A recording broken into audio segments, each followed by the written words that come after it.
வணக்கம். இன்றைய சமையலில் நம்ம செய்ய போகிறது சின்ன கொண்டக்கடலை வச்சு கட்லட் செய்யலாம்.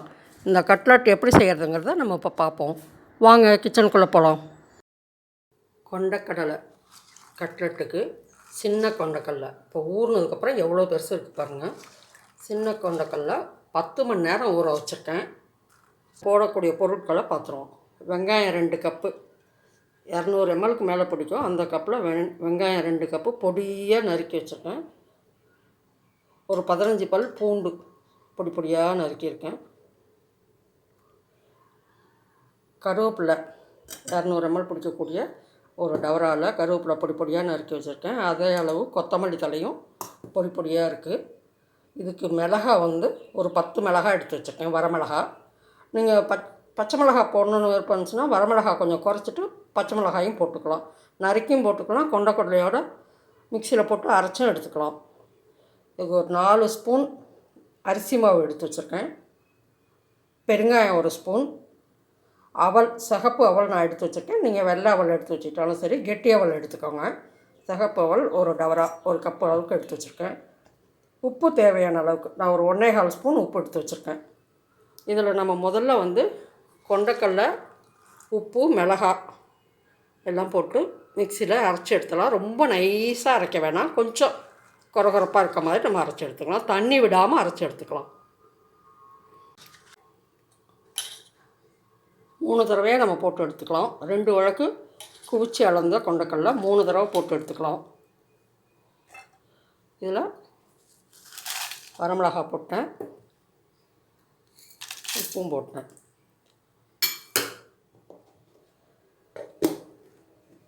அரைச்சி எடுத்துகிட்டு வந்துடலாம்.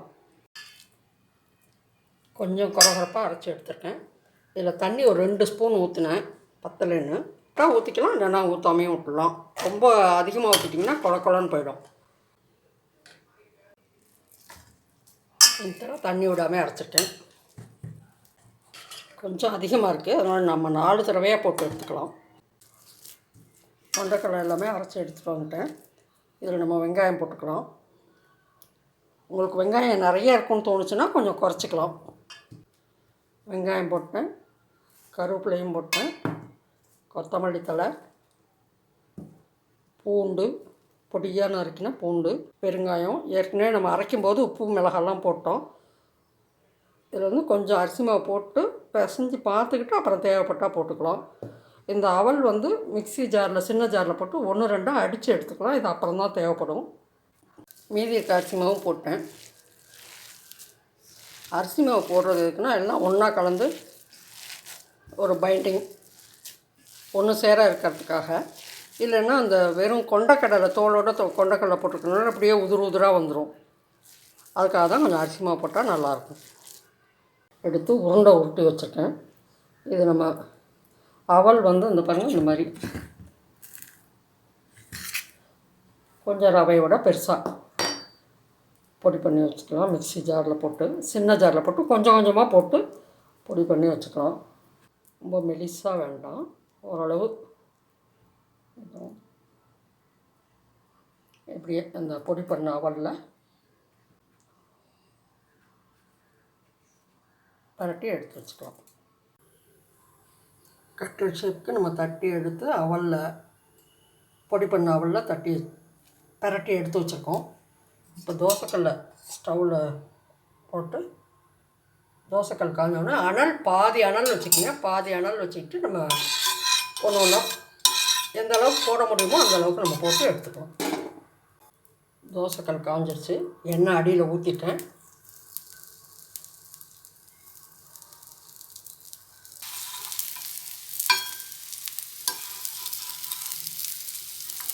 பக்கமும் நல்லா ப்ரௌன் ஆகிடுச்சு. நம்ம இனிமேல் எடுத்துடலாம். நம்ம நல்லா சுவையான ஆரோக்கியமான கொண்டக்கடலை கட்லட் நம்ம ரெடி பண்ணிட்டோம். இது நீங்கள் தொட்டுக்கிறதுக்கு சாஸ் வச்சுக்கிட்டாலும் சரி, தேங்காய் சட்னி காரம் இல்லாமல் தேங்காய் அதிகமாக வச்சு, பொட்டுக்கடலை கம்மியாக வச்சு தேங்காய் சட்னி அரைச்சி தொட்டுக்க வச்சுக்கிட்டாலும் சரி, அப்படியும் சாப்பிட்லாம். சும்மாவே அப்படியே நம்ம உப்பு, காரம், பூண்டு எல்லாம் போட்டுக்கிறனால நம்ம அப்படியேவும் சாப்பிட்லாம். தோலோடு நம்ம செய்கிறதுனால ரொம்ப ரொம்ப சத்துள்ளது இது. இதே மாதிரி கொண்டக்கடலை கட்லட் நீங்களும் செஞ்சு சாப்பிட்டு பார்த்துட்டு எப்படி இருக்குன்னு சொல்லுங்கள். நன்றி. நம்ம அடுத்த வீடியோவில் சந்திப்போம்.